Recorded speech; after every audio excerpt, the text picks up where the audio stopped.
and this week on Cooking with Charisma, we are going to be making mac and cheese. This is a no-bake mac and cheese recipe, and it starts with 3 amazing cheeses.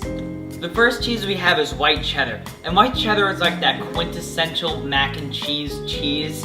It acts as like the glue and binds everything together. It kind of has that nice sharp flavor, and this is a New Zealand aged white cheddar.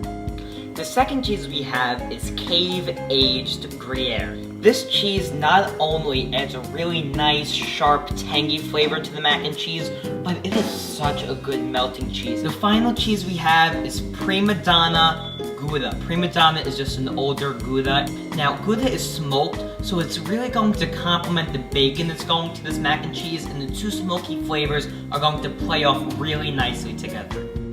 Okay, so we're gonna start grating the cheese, and it really makes a big difference to buy the cheese fresh and grate it yourself. It really maintains the flavor of the cheese, maintains the freshness.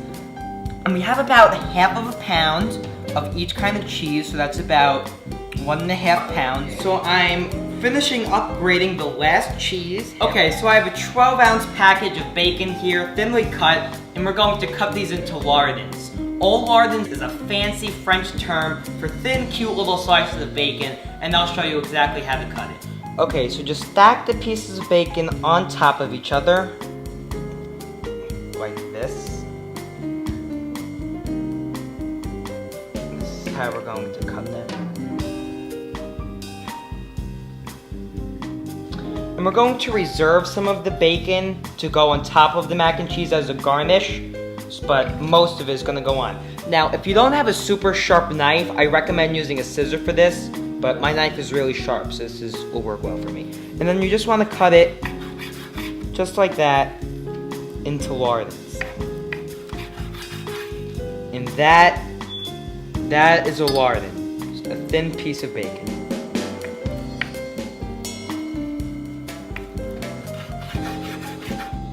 Okay, now that I have my bacon cut into nice thin lardons, we're going to transport them into a dry pan over medium heat. There's absolutely no reason to use olive oil for this. The bacon has so much natural fat, it's going to cook in its own fat. There's no reason to add even more oil. Just let that go, medium heat, until they're super crispy. Since you're making mac and cheese, you don't want little limp pieces of bacon. Super crispy, people. Okay, so now we're going to make a bechamel sauce, which is just a white sauce. It's flour, butter, and milk. And we're going to start with 1 stick of butter over low heat. Just get that melted. Okay, we're going to build a roux here, folks. So we're going to add 3 tablespoons of flour to the butter. Another one. More heaping tablespoons. 3 tablespoons. And combine this, and just want to cook it for about 2 to 3 minutes to cook off that raw flour taste. Nice and smooth. Make sure when you're cooking that raw flour taste off that you're stirring this constantly, because the butter and flour will burn. So after about 3 minutes of cooking that roux, add 1 quart of whole milk. So just stir this up, and you want to constantly stir this, because as you're stirring, you're extracting all of the thickening power from the flour, and that's just going to thicken up your bechamel sauce, people. Okay, my bacon is done. Do you see how crispy that is? That is just what we're looking for. Okay, since you're adding cheese that has natural salt, we're not going to overdo it with salt, about a teaspoon, a bit more.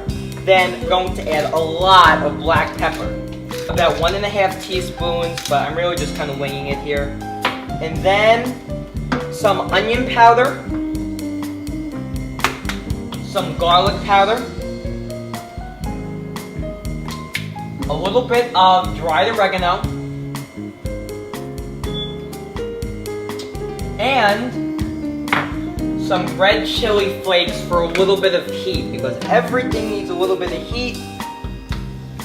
And my secret ingredient, which really isn't secret, cayenne pepper, about ½ of a teaspoon. We'll add some nice color and some more heat.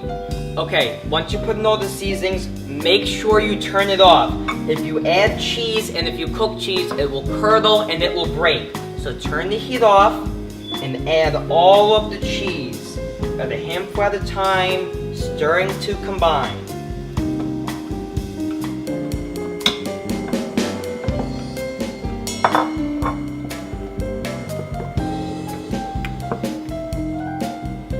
Okay, add the rest of the cheese, stirring. Look how nice and thick that's getting.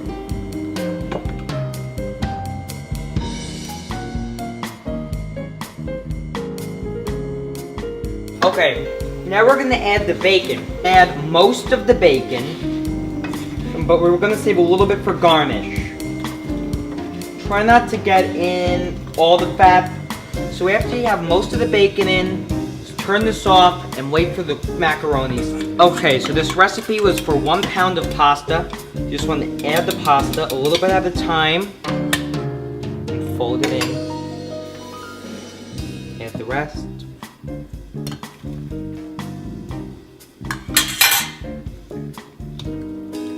Oh, that is perfect. So cheesy. Okay, so let's take a spoonful of mac and cheese.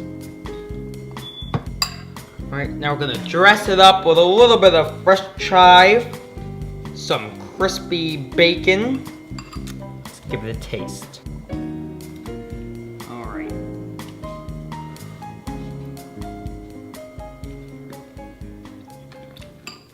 Oh my. That must be one of the best things I've ever made. The smokiness from the gouda really comes through with the smokiness of the bacon. The chives and the gruyere work really nicely together. The cheese sauce is perfectly seasoned. It has a little bit of a kick from that cayenne. The pasta, there is no reason to bake this in the oven. There is no reason to suck out all that cheese flavor. It is so unnecessary. It is amazing straight from the pot. This is phenomenal. See you next time.